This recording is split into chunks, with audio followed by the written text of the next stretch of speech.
Over the past week and a half, in the pursuit of finding something to keep me busy during these days of quarantine, I stumbled upon something that immediately caught my interest. It was something that many were claiming was a complete Breath of the Wild ripoff. Of course, I took many of those claims with a grain of salt, seeing as how the internet likes to embellish things for the sake of clicks and views. But as someone that wasn't exactly satisfied with what Breath of the Wild was as a video game, I figured I'd give it a shot. I applied for closed beta access, and after a bit of a wait, I finally got access. After having spent roughly 4 or so hours with the game thus far, is it really the Breath of the Wild ripoff that the internet claims, or something more? This is Genshin Impact.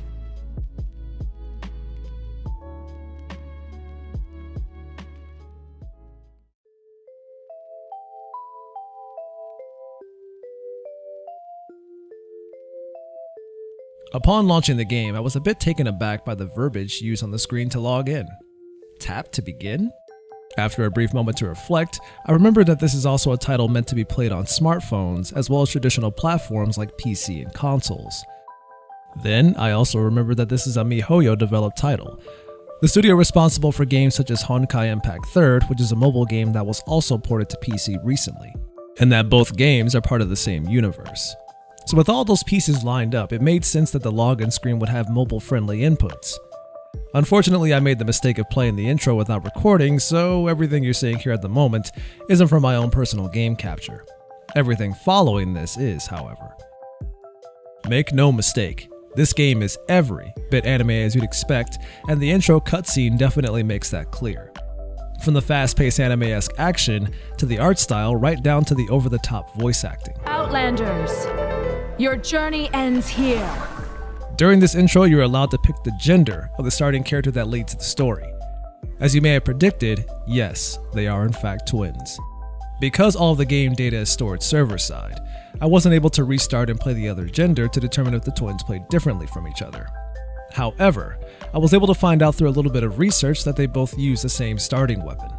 The intro sets the stage for what is essentially you being thrust into a new world in search of the being that took away your sibling.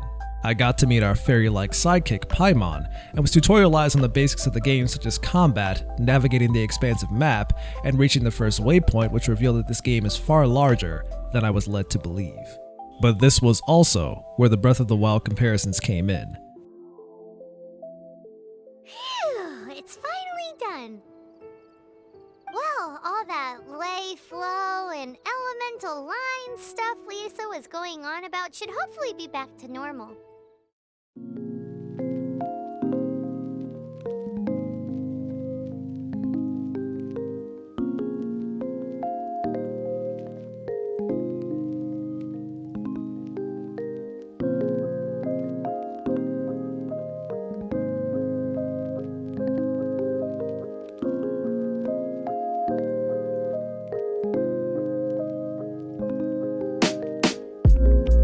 The game allows you to run, jump, swim, and climb just about everything in the environment.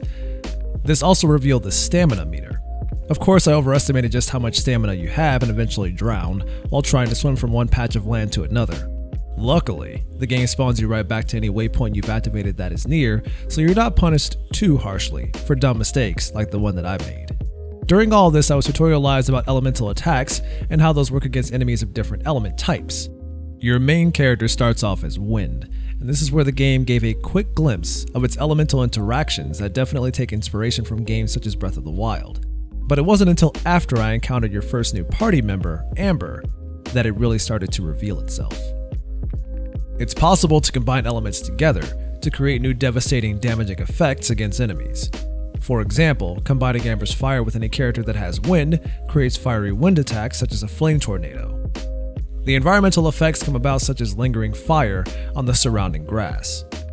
Unfortunately, it doesn't propagate in the way that you'd expect, but that might be a design choice more than a technical limitation. Other elemental effects can be combined such as water and ice to immediately freeze an enemy or create a nice platform in bodies of water to stand on, if necessary, or create a path to another area. Fire and water creates vapor, fire and electro creates an overload explosion. All of this on top of each element having weaknesses, such as using fire on wood like enemy shields, completely destroys their shield. but shields can also be heavily damaged by characters that use heavy weapons such as broadswords or mallets. All these systems together are fascinating on their own and are actually quite fun to play around with. Then there are domains. Domains, in some way, are strangely similar to that of the shrines from Breath of the Wild in appearance, but in my time with the game they haven't presented any sort of mind-numbingly boring, motion-controlled tilt puzzle that many of the shrines in the Zelda game had. Most of them have just been combat challenges of killing a number of enemies within a time limit, or destroying a stone at the end, or even fighting a boss. The combat is actually quite involved if you include elemental effects that come with it. Just don't expect anything akin to a Bayonetta or a Devil May Cry here. At a certain point in the game, I found myself with a full party of 4 and even additional characters that I can swap in and out of my party at my choosing. You can then switch between the 4 characters in your party at any time during combat, which can create some pretty unique combos if you're being mindful of elemental effects. Just don't expect to be able to pick up the enemy's weapon and use it against them. Each character has a dedicated weapon they use, JRPG style. These can then be enhanced and upgraded with the right materials along with your character level. There's even an adventurer rank that levels up along with you and gives you rewards for exploring the game's massive world and completing challenges. Character progression was a little overwhelming at first as there are multiple ways to boost your character's stats. Leveling up a character can be done the traditional way of fighting enemies and gaining XP, but can also be boosted by finding adventurer cards and pamphlets as material to boost your character's level. I found myself going from a level 1 character to level 10 in seconds to be as easy as using a bunch of books and materials. It's a system that was carried over from Honkai Impact, their other game. But then the system can also be applied to enhancing weapons and artifacts, which are accessories in a traditional RPG, and constellations, which are then used to gain and enhance your character's skills. It was a lot for me to take in at first, but I eventually got the hang of how it works over time. The game's world is massive, and I still haven't seen or explored half of it in my 4 or so hours with it thus far. I unlocked a few regions by making my way to the statues that can be used as landmarks to reveal unexplored regions on the map, similar to that of the towers from Breath of the Wild or the older Assassin's Creed games. But the world is bright, colorful, and at times peaceful. There is a fast travel system, but I often found myself going to each area on foot just to see what the world has to offer and the landmasses I could potentially reach in the distance. See that mountain in the back? You can go there. I stumbled upon enemy encampments and cleared them out to be surprised by a chest reward for doing so.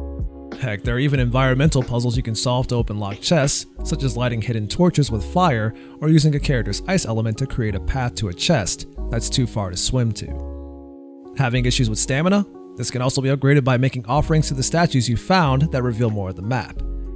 There's just a lot to take in, and yes, much of it is ripped straight from Nintendo's system seller, but none of it is hastily or lazily done. It's all well implemented and works cohesively with all the other systems. You even get a pair of wings that lets you hover across large stretches of land at a certain point. And yes, it all looks very similar to the leaf glider you obtain early on in Breath of the Wild. As you'd expect in any RPG, the game has a quest system that follows both story and side missions.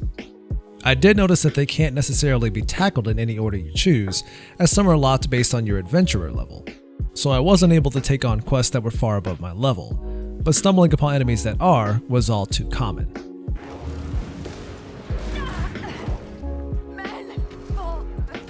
But unlike Breath of the Wild, you're not reliant on how many hearts you have, but how much HP your character at the time has. So getting one shot wasn't something that I encountered in my time with the game, nor was getting lost in the game's world. When I wasn't sure where my next quest was, a simple tap with the thumbstick would ping the quest marker in the world to show me where I should be headed, and in some cases would draw a path on the ground that I could follow towards the NPC that initiated the respective quest. It's clear that some careful thought was put into the game's navigational design. It's also clear that the UI was certainly designed for mobile, as most of it was large enough to be read on a smaller screen and possibly even easy to tap with your fingers, similar in design to that of Honkai Impact. The closed beta has plenty of cutscenes and voice acting to go around, and if you're the kind of person that prefers subs over dubs or vice versa, there's voiceover options that you can pick from. I found myself not hating the English dubs, as it's basically the over-the-top and sometimes loud voice acting that you'd expect from just about any modern English dubbed anime today. This is it, one of the deserted temples of the Four Winds. These temples have been left to waste for years now. The people of Mondstadt almost never come here. But the actors do a pretty decent job of giving each character their own identity and voice. Oh, are you sweeties here to help us out? You're both so adorable. There are a few characters that can be allowed through the game's wish system, which haven't made any appearance in the story yet so far, except maybe Jean. Yet they are still fully voiced and have their own unique set of skills. The production quality here is all top-notch and took me by surprise a little bit considering that this is supposedly on mobile as well. Which leads me to the big question, is this going to be free to play? If anyone has the answer to that, sound off in the comments below. At the end of my 4 hours with Genshin Impact, I found myself quite impressed with the overall quality of the game. Even more so considering how much content there is for a game that's only in its second closed beta at the time of this video. I underestimated just how much there is under the surface with its sometimes blatantly obvious nods to Breath of the Wild. But considering how much inspiration it takes from other games, it still seems to have found a unique identity for itself that has completely won my desire to dive deeper into what it is, specifically before the end of its closed beta on the 7th. If you enjoyed this video, found it informative or even helpful, do me a huge favor and hit that like button, and maybe even subscribe if you're feeling sassy. You can find content like this and more on my channel, and can even watch me live streaming over on Twitch. Links in the description below. As always, this is Corrupt Ronin telling you to stay sharp, assassins, and I'll see you next time.